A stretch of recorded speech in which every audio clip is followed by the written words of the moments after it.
ये एक तरह से न्यायिक प्रक्रिया का जो है, न्यायालय से संबंधित जो भी कार्य होते हैं वो इसी जगह पे किए जाते हैं।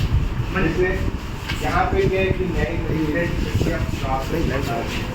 ये क्या है कि मान लो कोई व्यक्ति है जो किसी सरकारी भूमि पर अतिक्रमण करता है, तो उसके विरुद्ध धारा 91 होती है, पूर्व रचित 1955 की धारा होती है, 25 धारा जो 91 होती है, उसके तहत तहसीलदार की कार्रवाई करने के लिए आदेश देते हैं।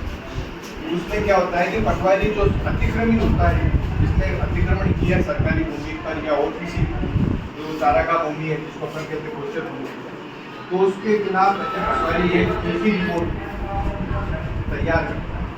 उसके आधार पर फिर यहाँ पर पत्रावली दर्ज होती है, उस अतिक्रमी को नोटिस जारी होते हैं और उससे जवाब मांगा जाता है कि भाई आपने किस आधार पर सरकारी भूमि पर अतिक्रमण।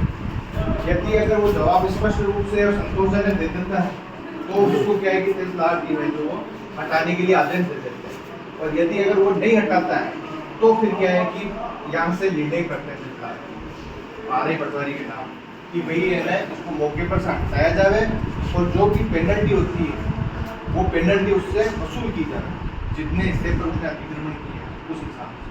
वो लगान का 50 गुना होता है। हर चीज हर जगह की लगान अलग अलग होती है, उस लगान के 50 होने के बराबर है। पहले लगान सुना है कभी आपने? क्या होता है लगान? तो पहले क्या होता था, अभी आज़ादी के पहले मुगल काल था, अंग्रेजों का काल था, तो मेन है ना सरकार की आय का मुख्य स्रोत एक था जिसको भू राजस्व बोलते हैं, इंग्लिश में बोलते हैं लैंड रेवेन्यू। जमीन पे जो टैक्स लगता था, जो व्यक्ति फसल बोता था ना उसका एक सर्टेन पार्ट, कभी कभी 1/3 हिस्सा, कभी कभी 1/4 हिस्सा, उससे टैक्स लिया जाता था किसानों से। ठीक है, अब क्या जैसे आज़ादी के बाद हुआ तो सरकार के और कॉमर्शियल एक्टिविटी ब्रीडिंग और थोड़ा रेवेन्यू अदर स्रोत जनरेट हुए ना, तो लैंड रेवेन्यू को कम कर दिया। अभी तो इतना मार्जिनलाइज है, 1 बीघा पे लगभग 1 रुपया या 50 पैसे इतना ही है। ठीक है, लेकिन किसी ज़माने में ये बहुत ज़्यादा होता था, फसल का 1/3। जैसे समझ लो किसी के खेत से अगर 1000 किलो कुछ हुआ ना, 300 के 1000 किलो में से 300 किलो सरकार को देना होता है, तो हम कलेक्ट करते थे पटवारी को, वो सरकार को देते थे। आगे समझ में? इसी प्रकार से क्या है कि फिर ये सुरक्षा के लिए मान लो कोई अतिक्रमी है या कोई मुलजिम लेके आते हैं पुलिस वाले, जैसे मैंने अभी आपको बताया था बीएनएसएस में नागरिक सुरक्षा संहिता में पुलिस वाले किसी मुलजिम को पकड़ के लाते हैं। मान लो कि उसकी मानसिकता क्या होती है, अगर वो तहसीलदार जी पर हमला कर दे तो कम से कम बचाव के लिए ये होता है। सर परिवादी उधर आ सकता है? नहीं परिवादी परिवादी को यहाँ इससे आगे आने के लिए यहाँ तक कि किसी अधिवक्ता को भी ऊपर आने की अनुमति नहीं है। यहाँ पे केवल तहसीलदार जी या फिर अगर वो चाहे तो किसी मतलब स्टाफ वाले को ऊपर बुला सकते हैं, उसके अलावा किसी को अनुमति नहीं। अगर उनसे मिलना हो तो उनका अलग से चेम्बर है, तहसीलदार जी अनुमति देंगे कि आप चेम्बर में बैठिए, वो वहाँ के। अब अपना जो अभी वर्तमान में जो चल रहा है ना, सारा काम ऑनलाइन चल रहा है। एक सरकार की योजना है DILRM, digital India land record modernisation programme. एक बार इनको भूनक्शा खोल के दिखाना है। अभी जो वर्तमान में सारे नक्शे है ना, पहले शीट का होते थे, मैं शीट भी मंगवा देता हूँ, उससे शीट मंगवा लो। पुराना जो नक्शा होते थे ना वो शीट पे होते थे, इस टाइप शीट आनी पड़ी, उससे नापते थे कौन सा खसरा कहाँ पे है, कौन सा तालाब कहाँ पे है, कौन सी पहाड़ कहाँ पे है, कौन सा कुआं कहाँ पे है। अब उस सारे रिकॉर्ड को ऑनलाइन कर दिया गया है। आपने देखा होगा ना, गूगल मैप देखा किसी ने? वो गूगल मैप को और जो रेवेन्यू मैप है दोनों को सुप्रीम कोर्ट करके सरकार ने पूरा लैंड रिकॉर्ड को मॉडर्नाइज कर दिया। एक बार आपको बता दें,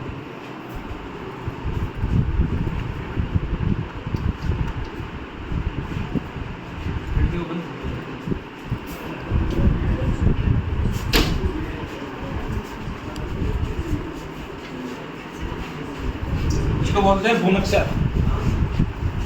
सामान्य जनता भी इसको एक्सेस कर सकती है, ऐसा नक्शा होता है किसी भी गांव का। और इसमें जो खाता नंबर होता है ना 1, वो हमेशा राजस्थान सरकार का होता है। जितनी भी जो जमीन है ना वो खातेदार की तो खातेदार एक केवल काश्तकार के रूप में है, जमीन हमेशा सरकार की होती है। जिसका एक मार्जिनाइज खातेदार टैक्स देता है, ठीक है। जो सरकारी जमीन होती है सारी वो खाता नंबर 1 में होती है, तो इनको दिखा दो, ये सारी सरकारी जमीन है, ठीक है। और जो छोटे छोटे टुकड़े दिख रहे हैं ना, छोटे छोटे बॉक्स, वो खसरा नंबर है, वो पर्टिकुलर खातेदारों के हैं। सर ये डार्क पर्पल क्या है? डार्क पर्पल एक खाते को लिया, एक खाता एक खाते में लेते ही उसके जो जितने भी जो और दूसरे खाते हैं ना वो सारे आ गए, नहीं समझे। जैसे आपके पिताजी के नाम 5 खेत है, एक खाते को एक को भी सिलेक्ट करेंगे ना तो वो 4 और दिखा देगा। ये ग्रीन ग्रीन जो आ रहा है ना उससे संबंधित है। ये कौन से गांव का खोला है? और कोई बता दो किसी गांव का पर्टिकुलर खोलना हो तो। सर यहाँ पे यहाँ पे खोल दो। मॉडल स्कूल दिखा दो। मॉडल स्कूल दिखा दो।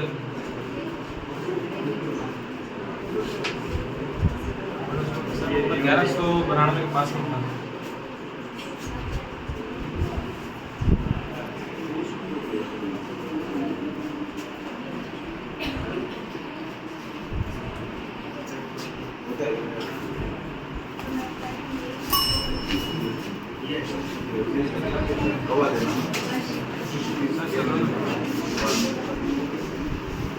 नहीं, 92 से आगे जाओ।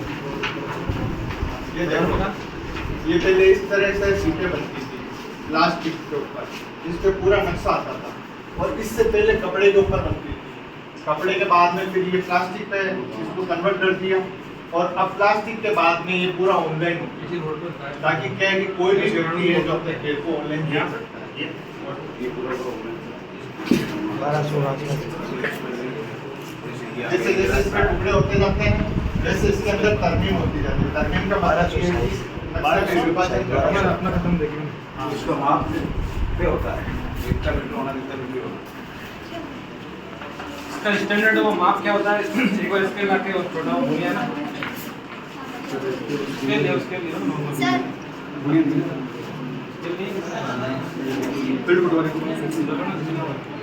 सर सर पट्टा क्या होता है और उसको क्यों बनाया जाता है?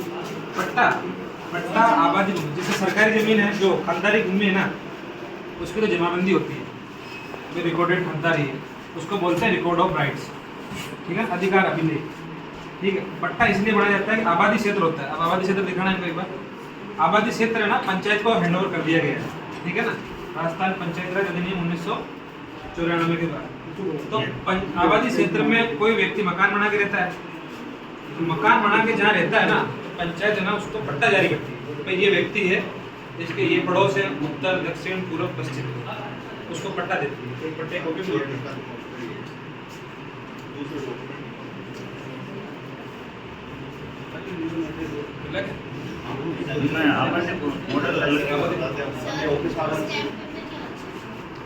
स्टाम्प पेपर है ना, ये नई प्रक्रिया में जो होते हैं ना, एक ऑथेंटिसिटी प्रदान करता है। एक तो अपन सिंपल पेपर पर कोई बात लिखते हैं, दो व्यक्ति कोई एग्रीमेंट करना चाहते हैं, मान लो कि मैंने आपको 1000 रुपये दिए, एक तो सिंपल पेपर पे लिखेंगे, एक स्टाम्प पर लेते हैं तो थोड़ी सी सरकार की तरफ से वो है कि वैल्यू ज़्यादा होती है, उसके लिए सरकार सरचार्ज देती है। 500 रुपये का है स्टाम्प या 100 रुपये का स्टाम्प समझ लो, तो 30% उसका सरकार टैक्स देती है, ठीक है, ऑथेंटिसिटी बढ़ाने की। सर एसडीएम का हमारे विलेज के प्रति क्या काम है? एसडीएम साहब का हमारे विलेज में मतलब क्या क्या गाँव काम के करवा सकते हैं? हाँ देखो, रेवेन्यू मशीनरी सबसे निचले लेवल पर होता है, गांव के लेवल पर, फिर 3-4 गांव पे होता है आईला, रूरल एडमिनिस्ट्रेशन, उसके ऊपर होता है रेवेन्यू सर्किल, उसको होता है नायब तहसीलदार, और एक तहसील होती है, वहाँ पर होता है तहसीलदार। और एक उपखंड अधिकारी में एक तहसील भी हो सकती है, 2 तहसील भी हो सकती है। उपखंड अधिकारी के रूप में उसके मेन जो काम है, एक तो सबसे मेन काम है लॉ एंड ऑर्डर मेंटेन करना, कानून व्यवस्था बनाए रखना, जो उपखंड मजिस्ट्रेट के रूप में काम करता है, ठीक है। उसके अलावा एक सामान्य प्रशासक होता है उपखंड अधिकारी, अपने उपखंड में। तो उपखंड अधिकारी जितने भी विभाग होते हैं, जो भी सरकार के सारे विभाग है, उसका वो सर्वे सर्वा होता है, मतलब ऐसा समझ लो कि सबसे टॉप अधिकारी वो होता है। जो भी सरकार की स्कीम है, एक विकास अधिकारी के रूप में जो सरकार की जो योजनाएं होती है, उनको निचले लेवल पे कैसे कार्यान्वित किया जाए, कैसे प्रशासनिक मशीनरी को कंट्रोल किया जाए, वो सारा काम एक उपखंड अधिकारी का होता है। और इसके अतिरिक्त राजस्व अधिकारी के रूप में उपखंड अधिकारी उस क्षेत्र के जितने भी वाद, राजस्व संबंधी वाद विवाद है, जैसे किसी के जमीन होती है ना, जमीन सबके भाई भाई में विवाद होता है, तो वो कहाँ लेके जाएंगे, उसकी कोर्ट होती है। तो उपखंड अधिकारी की कोर्ट होती है, रेवेन्यू कोर्ट होती है, राजस्व न्यायालय उपखंड अधिकारी, वहाँ पे वो सारे वाद डिसाइड किए जाते हैं। ठीक है सर, हमें तहसीलदार बनने के लिए क्या क्या करना होगा? तहसीलदार बनने के लिए आरएस की वैकेंसी है, आरएस वैकेंसी है, अभी वर्तमान में आरपीएससी उसका एग्जाम देती है। उस एग्जाम में 3 स्टेज होते हैं, प्रारंभिक परीक्षा, मुख्य परीक्षा और इंटरव्यू। ठीक है, उसमें आप प्रारंभिक परीक्षा पास करते हो, जितने पद होते हैं ना उसका 15 गुना आप व्यक्ति को पास करते हो। जैसे सपोज एग्जाम्पल करो 1000 पद निकाले टोटल, कोई वैकेंसी नहीं, तो 15,000 जो है व्यक्ति जो अभ्यर्थी हैं वो एग्जाम देंगे मेंस का। अब जो मेंस में से अगर पास करते हैं ना कोई, 15,000 में मेंस देंगे, उसमें जितने पद होते हैं ना उसका 2.5 से 3 गुना मैक्सिमम। 1000 है तो 3000 व्यक्तियों को इंटरव्यू के लिए भेजा जाता है पूरे राजस्थान में, उसमें वो 3000 व्यक्ति इंटरव्यू देते हैं। उसके बाद में वैकेंसी होती है, एसडीएम की 50 वैकेंसी है, डीवाईएसपी की भी 40-50 होती है, तहसीलदार की 100 होती है, वीडियो की वैकेंसी होती है। उसके बाद में रैंक बढ़ती है, रैंक वाइज ना आदमी जो अभ्यर्थी है ना वो चॉइस करते हैं, मुझे एसडीएम बनना है, डीवाईएसपी बनना है, या तहसीलदार बनना है, या वीडियो बनना है। तो वर्तमान में ट्रेंड है ना, पिछले 20 साल का ट्रेंड होता रहता हूँ, 20 वैकेंसी